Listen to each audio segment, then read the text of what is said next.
Sa kasal ng anak ni Tokusan, na siyang dating katrabaho ni Kafka, kapansin-pansing mas kabado pa siya kaysa sa kanyang anak na ikakasal. Habang binubuksan na niya ang pinto upang ihatid ang anak sa groom, biglang nagdilim ang paligid at isang kaiju ang lumitaw sa kanilang harapan at umatake.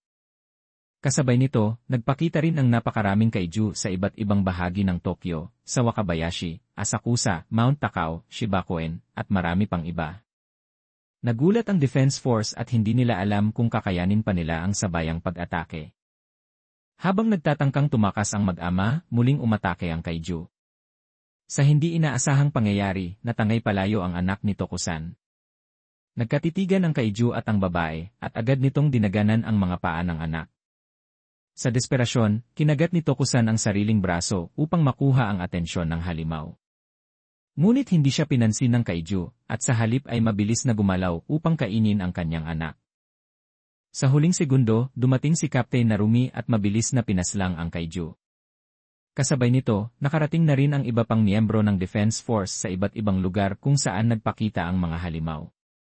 Patuloy ang pagtugis ni Narumi sa mga kaiju, at kitang-kita na wala siyang kahirap-hirap sa pagpatay sa mga ito. Kasabay nito, ipinakita rin ang kuya ni Soshiro na si Soichiro Hoshina na nasa Himeji. Pinatunayan niya na tama ang sinabi ng kanyang kapatid, nalilitaw nga ang mga kaiju sa iba't ibang panig ng Tokyo, at nagsimula na rin siyang kumilos. Samantala, nagulat ang kalbong Vice Captain ng 1st Division kay Narumi. Ayon sa kanya, kulang ang puwersa ng Defense Force dahil sabay-sabay na lumitaw ang napakaraming kaiju at nagsimulang umatake sa iba't ibang lugar ng Tokyo. Napansin din niya na ang mga target ng mga kaiju ay hindi basta-basta, kundi mga mahahalagang pasilidad na ginagamit ng mga tao, isang bagay na ngayon lang nangyari sa kanila. Dito, matatag na sinabi ni Narumi na walang ibang may kakayahan at may pakana nito kundi si No. 9 lamang. Samantala, nasaksihan mismo ni Calvo, ang Director General ng Defense Force, ang unang paggamit ni Kikoru ng kaiju weapon suit. Dahil sa kanyang itsura at aura, nasabi niyang parabang muling nabuhay si Hikari dahil magkamukhang magkamukha sila. Handa na si Kikoru at agad siyang sumakay sa isang jet upang mas mabilis na makarating sa lugar kung saan nagkalat ang mga kaiju. Pagdating niya, agad niyang inactivate ang Numbers Weapon 4. Ipinaliwanag ng kalbo na ito ang pinakamabilis na weapon at tanging sandata na may kakayahang lumipad. Kaya naman, si Hikari, na unang gumamit nito, ang nakapagtala ng pinakamataas na bilang ng mga napatay na kaiju sa buong kasaysayan. Mula sa ere, mabilis na pinabagsak ni Kikoru ang isang kaiju gamit lamang ang isang malakas na atake. Dito ay sinabihan siya ni Narumi na may 10 minuto siyang ibinigay upang tapusin ang lahat ng kaiju sa lugar. Ngunit kampante siyang umiti at sumagot na kaya niya itong matapos sa loob ng 5 minuto lamang. At tulad ng kanyang sinabi, muli siyang umatake. Hindi makapaniwala ang mga miyembro ng Defense Force sa kanyang bilis. Mabilis niyang naiiwasan ang bawat atake ng mga kaiju at walang kahirap-hirap na pinabagsak ang mga ito, isa-isa. Sa panig naman ni Soshiro, ipinaliwanag ng babaeng scientist na maayos at normal ang synchronization nila ni Kaiju No. 10, kaya agad na inactivate ang kanilang SOT. Biglang nagsalita si No. 10 at sinabing dumating na ang tamang araw para siya ay magwala. Ngunit agad siyang pinatahimik ni Soshiro at mariing sinabi na siya lamang ang dapat makinig at susunod sa kanyang mga utos. Kasabay nito, tinanong niya ang scientist kung ano ang punto ng paggawa nila ng nagsasalitang Kaiju suit. Sumagot naman ang babae na ito ang kauna-unahang kaiju weapon na may sariling kamalayan. Dahil napakahirap ng proseso ng nerve synchronization, ang voice communication ang tanging alternatibong paraan upang mapadali ang koneksyon sa pagitan ng weapon master at ng suit. Agad namang naintindihan ni Soshiro at sinabi niyang kung gugulatin nila si No. 9, kailangan nilang isugal ang mga ganitong pagkakataon. Kinausap din niya si No. 10, na kailanman ay hindi pa nila nailalabas ang kanilang buong lakas sa training dahil kumikilos ito ayon sa sariling kagustuhan at hindi sila nagkakasundo ng isip. Kaya't pinaalalahanan niya ito na sundin kung anuman ang ipag-uutos niya. Sumang-ayon naman si No. 10, sabay binutas ang kanilang kinatatayuan at nahulog pababa mula sa helicopter. Nagulat ang scientist sa ginawa nito at sinabing hindi pa niya na ipapaliwanag ang plano, ngunit sagot ni No. 10, mas masaya kapag walang plano. Pagbagsak nila, napalibutan sila agad ng maraming kalaban. Nanatiling kalmado si Soshiro at sinabi niyang dito niya ipapakita kay number 10 kung sino talaga ang dapat mamuno sa kanilang dalawa.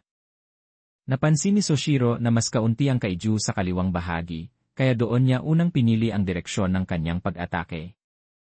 Ngunit salungat naman ang naging galaw ni number 10.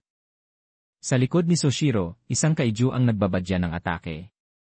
Sa halip na pigilan ito, nagdesisyon si number 10 na tanggapin ang atake upang masukat ang lakas ng kalaban. Dahil dito, mas lalo silang napalibutan ng mga kaiju. Imbes na mag-alala, tila natuwa pa si number 10 sa sitwasyon. Samantala, ipinaliwanag ng scientist na hindi nagtutugma ang mental synchronization ng dalawa, dahilan upang patuloy na bumaba ang kanilang combat power. Agad niyang binalaan ang vice captain na umatras at gumamit na lamang ng ibang combat suit, ngunit huli na dahil maging siya ay inaatake na ng mga kaiju. Dahil sa kakulangan ng pagkakaintindihan ni Soshiro at number 10, isang malakas na atake ang tumama sa kanila. Mabuti na lamang at nakaligtas sila. Dito, mariing sinabi ni Soshiro na mali siyang umasa na susunod si number 10 sa kanyang mga utos. Dagdag pa niya, kung magpapatuloy pa ito sa ganoong ugali, itatapon na lamang siya sa basurahan. Pinagbigyan ni Soshiro si number 10 at sinabi niyang makikisama siya rito. Dahil dito, unti-unting tumaas ang combat power ng kanilang dalawa, kaya mas madali na nilang napapatay ang mga kaiju. Habang nakikipaglaban, hindi na mapigilan ni number 10 ang kanyang pagka-hype. Ngunit biglang tumigil si Soshiro dahil bago pa man tuluyang maging wild si number 10, naubos na niya agad ang lahat ng kaiju. Patuloy namang umaangat ang combat power ng dalawa sa bawat galaw nila sa labanan. Sinabihan ni Soshiro si number 10 na i-block ang paparating na atake. Nang magawa ito, inasar niya pa si number 10 dahil tinamaan pa rin siya ng mga nabasag na bahagi ng katawan ng kaiju. Naiinis man si number 10 sa mga biro, hindi pa rin tumigil si Soshiro sa pang-aasar. Napansin naman ng babaeng scientist na kahit nagbabangayan at nagtutuksuhan ang dalawa, patuloy pa rin tumataas ang kanilang combat power. Sa gitna ng laban, napansin na rin ni Soshiro ang boss ng mga kaiju. Agad nilang sinimulang pabagsakin ang mga alipores nito, at sa proseso ay nakaramdam si number 10 ng matinding lakas na dumadaloy sa kanyang katawan. Mabilis namang tinapos ni Soshiro ang mismong boss ng mga kaiju. Dahil sa sobrang excitement ng laban, tuwang-tuwa si number 10 at pabirong sinabi na sunod na nilang atakehin ang mga Defense Force soldiers dahil nauumay na raw siyang makipaglaban sa mga kaiju. Agad siyang pinutol ni Soshiro at mariing sinabi, bakit nila atakehin ang sarili nilang kasamahan? Dagdag pa niya, parang bata kung mag-isip si number 10. Dito muling nagtalo ang dalawa, kahit nakatatapos lang nila sa isang matinding labanan. Nai-report din kay Narumi na nalinis na ni Hoshina ang mga kaiju sa Chofu Airport. Sa isip ni Narumi, na-imagine niya agad ang mapanuyang ngiti ni Hoshina na parang ipinapakita pa rin ang kumpiyansa nito sa laban. Samantala, 6 na higanteng kaiju ang biglang lumitaw sa lokasyon kung nasaan si Rin Shinonome, ang platoon leader ng 1st Division. Agad niyang sinabi sa kanyang mga kasamahan na kahit isang kaiju pa lang sa ganitong laki ay tiyak na mahihirapan na silang pabagsakin. Dahil dito, nagboluntaryo si Kafka na siya na lamang ang lalaban sa mga ito, dahil hindi pa raw siya nagkakaroon ng pagkakataong makipagsabupa sa ganitong kalaking kaiju, at naniniwala siyang kaya niya itong pabagsakin. Ngunit hindi siya pinayagan dahil siya ang itinuring na ace laban kay number 9. Maya-maya, nagsimulang lumubo ang tiyan ng isa sa mga kaiju at mabilis itong umatake patungo sa kanila. Subalit bago pa man tamaan ang grupo, biglang nagsalita si Mina at ipinakita na nagawa pala niyang pigilan ang malakas na atake ng kaiju. Nag-enjoy ka ba sa episode na to? Kung oo, palike naman ng video at huwag kalimutang mag-subscribe sa aming channel. Malaking tulong yun para sa amin bilang small content creators. Maraming salamat po, arigatou gozaimasu. At big shoutout po sa iyo idol. Salamat sa patuloy na pagsuporta.